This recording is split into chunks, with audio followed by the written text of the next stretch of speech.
Jangan tertipu oleh urusan-urusan dunia. Kadang-kadang banyak orang mengatakan, nah pesantren itu nggak ada harapan ke depannya. Dan kalau sudah hafal Qurannya, rizkinya datang. Coba lihat, yang hafal Quran Musa, yang haji bapak ibunya. Yang hafal Quran Ahmad dan Kamil. Yang keliling dunia siapa? Ibunya ikut, temannya ikut, murabinya ikut. Coba lihat sekarang banyak pesantren-pesantren bagus. Pesantren bagus sudah melimpah. Bahkan pesantren yang mengajarkan matematikanya unggul, fisikanya bagus, Qurannya sampai hatam, sampai hafal Quran, nahunya, sorofnya, balaghahnya, ilmu arudnya, ada banyak. Itu kebanggaan Pak, Bu. Jangan tertipu oleh urusan-urusan dunia. Kadang-kadang banyak orang mengatakan, nah pesantren itu nggak ada harapan ke depannya. Ya pesantren paling cuma bisa ceramah. Ya Anda juga paling cuma bisa ngumpulin duit, setelah itu meninggal. Dan kita buktikan di hadapan Allah Subhanahu Wa Taala, kalau sudah meninggalkan sama statusnya. Ya. Dan silahkan cek. Demi Allah saya katakan, tidak ada ulama yang pensiun. Tidak ada ustadz yang pensiun, saya belum pernah dengar. Maaf Pak, saya kira sampai di situ saya ceramah, saya pensiun. Gak ada. Silahkan cek. Jadi ketika Anda mendekatkan diri kepada Allah, menyiapkan anak-anak Anda, masukkan ke pesantren, biarkan dia menghafal Quran. Ingat ya, ingat yang mau saya sampaikan ini. Orang-orang yang mengejar akhirat, itu mustahil ketinggalan dunia. Bahkan dunianya dilimpahkan oleh Allah lebih daripada orang-orang mendapatkannya, lebih daripada orang-orang biasa yang mendapatkannya. Dan dulu orang-orang kita dulu, walaupun ada yang mau dimasukkan ke sekolah umum, itu syarat pertamanya tetap dia harus menghafal Quran dulu dan menyempurnakan sholatnya.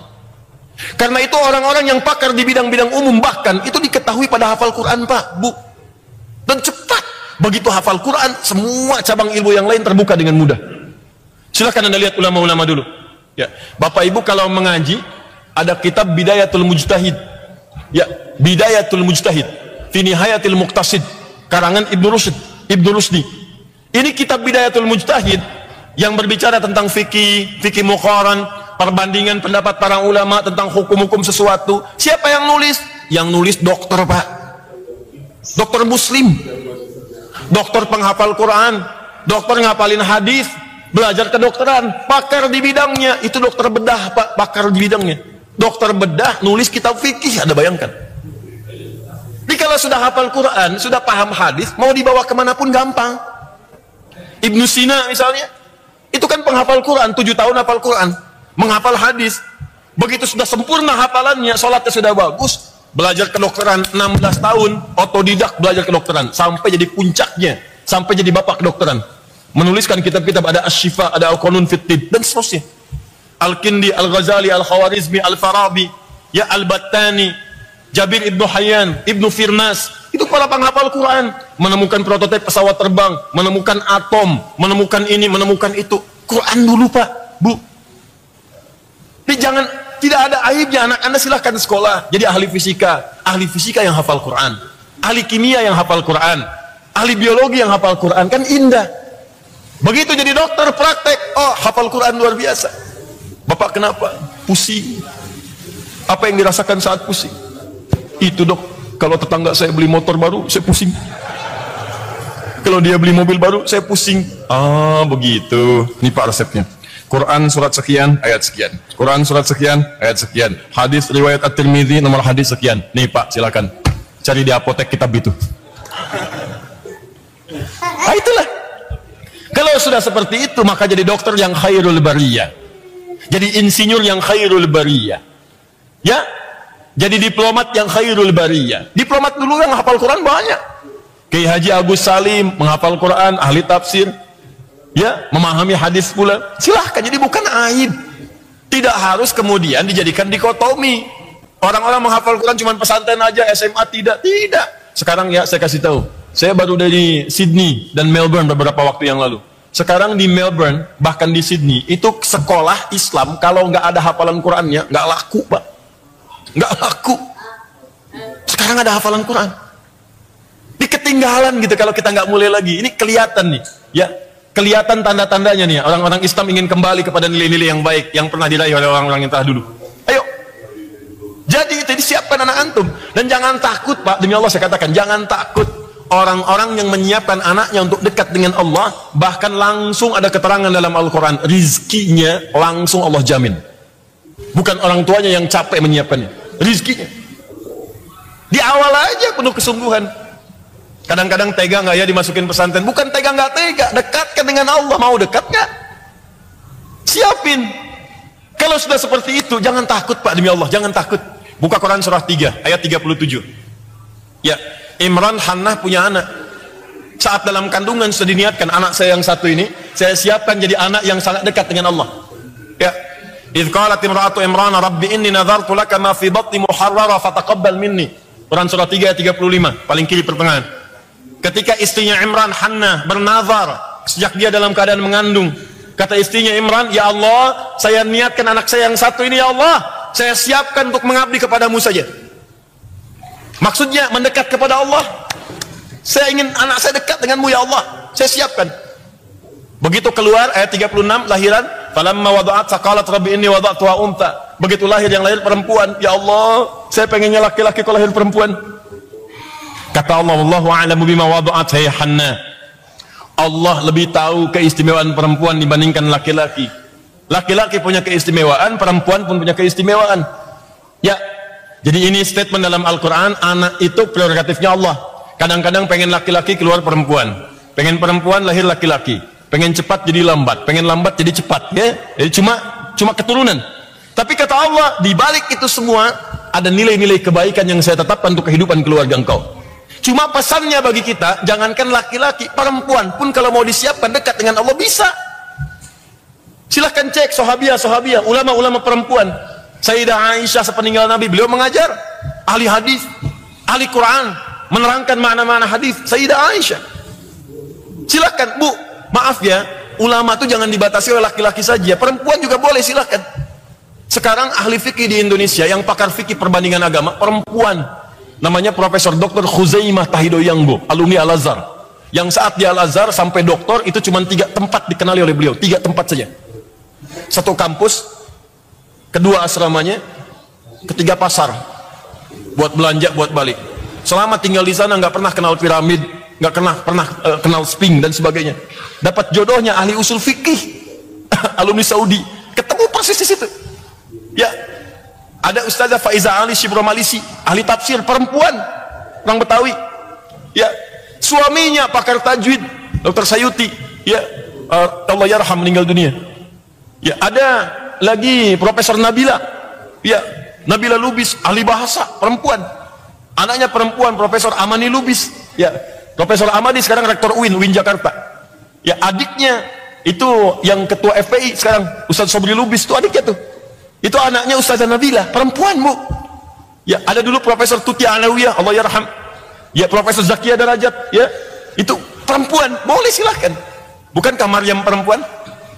Begitu lahir diberi nama dengan Maryam, apa yang terjadi? Perhatikan nih, ibu menyiapkan anaknya dekat dengan Allah. Kalau ingin dekat dengan Allah, siapkan cari orang-orang baik yang bisa membimbing. Makanya Imran dengan Hannah sepakat yang paling soleh, yang bisa mendekatkan anak saya dengan Allah cuma Zakaria. Zakaria Nabi, orang paling soleh, orang paling baik. Ini pesan dalam Al-Quran. Kalau anak anda ingin dekat dengan Allah, ingin jadi ulama, ingin jadi penghafal Quran, maka cari bukan hanya guru yang pintar, tapi guru yang soleh dekat dengan Allah Subhanahu Wa Taala. Guru yang pintar banyak, tapi guru yang soleh tidak banyak. Yang pintar banyak, tapi yang soleh tidak banyak. Betapa banyak guru-guru yang ngajar di sekolah Islam. Silakan cek, masjidnya ada, tapi ketika waktu sholat gak pada sholat ke masjid. Kan persoalan. Ya, jadi cari yang soleh, Zakaria soleh. Kemudian carikan tempat yang baik. Ya, konteksnya dalam Al-Quran disebutkan mihrab. Contoh, mihrab itu tempat khusus yang mendekatkan seseorang dengan Allah. Kalau konteksnya sekarang sekolah, cari sekolah-sekolah yang mendekatkan anak anda dengan Allah. Di situ dia belajar Qurannya, hadisnya, sholatnya, fisika dia belajar, matematika belajar, biologi belajar, macam-macam belajar. Silahkan. Banyak pesantren. Saya dulu di pesantren, Pak, Bu, kalau ditanya Ustadz sekolah di mana dulu, saya bilang pesantren 59. Masuk jam 5, keluar jam 9 malam. Ya, kadang-kadang udah pakai seragam, jam 2 udah mandi, keluar siap-siap. Jam 5 masuk kelas pakai seragam, pakai sepatu. Kalau pakai sendal gak bisa masuk keluar. Belajar apa? Ada yang fisika, matematika, biologi, ada yang nahwu, ada yang sorof, ada yang balaghah. 6 tahun Anda bayangkan. Masuk jam 5, keluar jam 9. Ya, paling jelek-jelek jadinya ya seperti ini. Ya, sekurang-kurangnya gitu kan. Ya, pasti ada yang didapatkan. Ya, banyak pesantren-pesantren bagus sekarang, silahkan cek. Ada yang di Bogor, ada yang di Garut, ada yang di Bandung, ada yang di Bekasi, ya, ada yang di Kalimantan, ada yang di Sulawesi. Silahkan dapatkan itu semua. Nah, kalau Anda sudah siapkan, tempatnya ada, gurunya ada, maka apa yang terjadi? Perhatikan ayat 37-nya. Ayat 37-nya saya lambatkan. Fataqabbalaha rabbuha biqabulin hasanin wa ambataha nabatan hasanan. Karena Imran dengan Hannah berikhtiar untuk anaknya supaya jadi alimah, dekat dengan Allah, dicari guru yang baik, dicari tempat yang baik, maka diterimalah oleh Allah ikhtiar kedua orang tua itu. Begitu diterima ikhtiarnya, wa ambataha nabatan hasana, maka Allah merawat anak itu sampai dengan dia tumbuh. Jadi Allah mencukupkan semuanya untuk kebutuhan anak itu. Bukan orang tuanya yang capek, Allah yang memberikan dengan penuh kemudahan. Wa kafalaha Zakaria, walaupun dirawat oleh Nabi Zakaria, kullama dakhala 'alaiha Zakaria al-mihrab wajada 'indaha rizqa. Ini anak Maryam yang merawat Nabi Zakaria, yang ngantar makanan, ngantar minuman, ngantar pakaian Nabi Zakaria, tempatnya di mihrab. Tapi anehnya, ini levelnya Nabi loh Pak. Maryam bukan Nabi, Maryam bukan Nabi, ingat Bu ya, Maryam bukan Nabi, Nabi Zakaria Nabi. Nabi Zakaria mengantarkan kebutuhan Maryam, pakaiannya, makanannya, segalanya. Setiap diantarkan ke mihrabnya, sudah didapatkan di dalamnya apa yang diperlukan oleh Maryam. Wajada 'indaha rizqa. Bawa pakaian, ada pakaian. Bawa makanan, ada makanan. Bawa buah-buahan, ada buah-buahan. Sampai nanya, ya Maryamu anna laki hadza? Maryam, dari mana semua ini?